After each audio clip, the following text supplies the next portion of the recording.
Hello and welcome to Just for Alberta, the channel that helps Albertans move beyond the emotional decision making to thinking about what the future might look like as an independent country.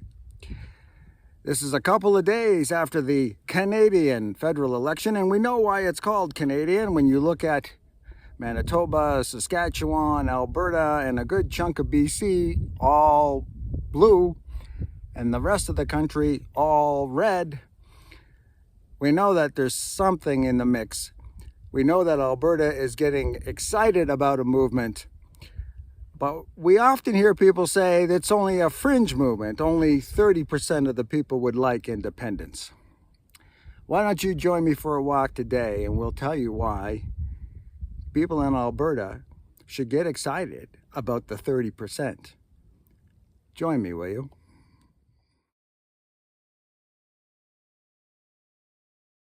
As you know, I normally walk with the camera facing me, but I thought today I'll take you on a nice little walk with me through the park.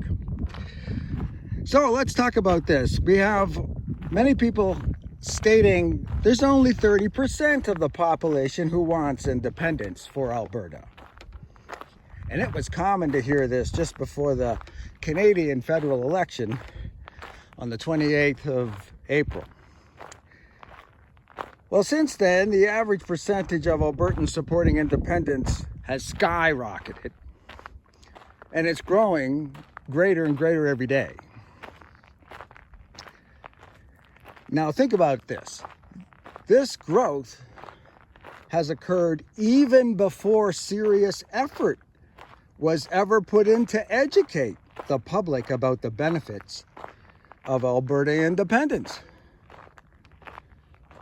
We know that there's a lot of reasons for Alberta to be independent, but we can't find one that would be reasonable to remain in a relationship with Ontario. Well, those supporting independence should be encouraged. You need to know that you have more than 30% of people today, but here's the thing. It only takes 25% of supporters of Alberta independence to make a huge difference. Let me give you some research. A researcher for the School of Communication at the University of Pennsylvania, last name of Sloan, writes, when a minority group pushing change was below 25% of the total group, its efforts failed. But when the committed minority reached 25%, there was an abrupt change in that group dynamic. And very quickly, the majority of the population adopted the new norm. In one trial, she goes on to say, a single person accounted for the difference between success and failure. I'll cite this down below, but it only takes 25% of a population to change the mass. Think about that, but you can't be passive, you got to be active. So, while shifting Alberta's Pro-Ontarians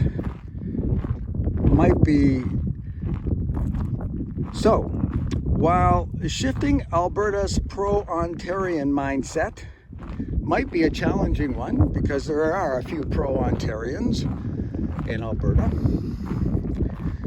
there are many still that are undecided. They haven't given it a lot of thought. But it's only a committed minority that changes the mass. A committed minority changes what people perceive as socially acceptable.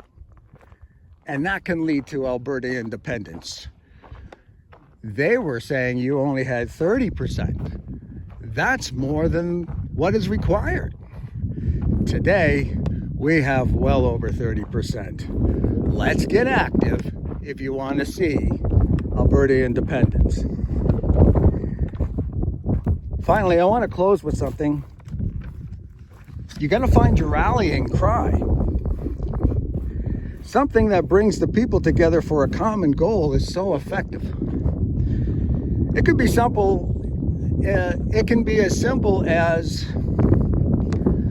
someone yelling Alberta and the crowd yelling freedom.